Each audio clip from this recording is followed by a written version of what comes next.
இது 1800களின் இறுதிப் பகுதியில் நடந்த ஒரு உண்மை சம்பவம்.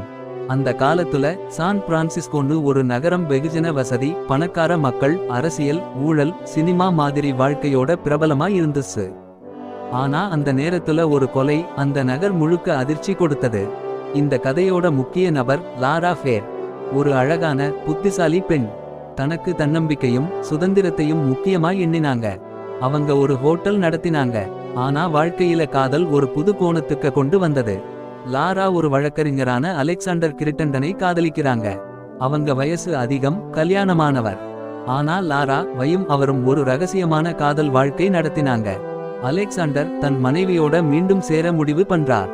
இது லாராவுக்கு பெருசா இருட்டா இருந்துச்சு. தன்னால ஏமாற்றப்பட்டதுன்னு நினைச்ச அவங்க ஒரு பயங்கர முடிவுக்கு வராங்க.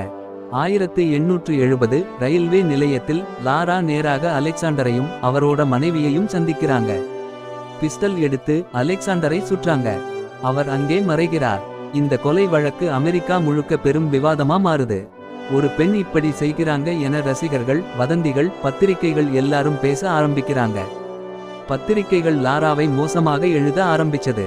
பைத்தியக்காரி, தீய பெண், வஞ்சகி இப்படி எழுதி அவளை ஒரு வெள்ளியாக காட்டினாங்க.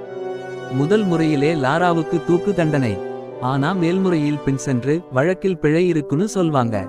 அப்புறம் அவங்க விடுவிக்கப்படறாங்க. இந்த வழக்கு நீதிமன்ற வரலாற்றிலே ஒரு முக்கியமான இடத்தை பெற்றது. ஒரு பெண் தன்னுடைய உணர்ச்சியால எப்படி ஒரு சமூகத்தையும் சட்டத்தையும் கேள்விக்குள்ளாக்குறாங்கன்னு எல்லாருக்கும் புரிஞ்சுது.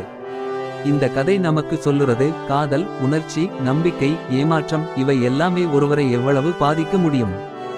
லாரா ஃபேர் ஒரு குற்றவாளியா இல்லையா? அந்த கேள்விக்கு பதில் நேரத்தை விட்டே கேட்டுக்கலாம். இது மாதிரி உண்மை நிகழ்வுகள் உங்கள் மனதை தொட்டுக்கிட்டா மறக்காம இந்த சேனல்ல சப்ஸ்கிரைப் பண்ணுங்க.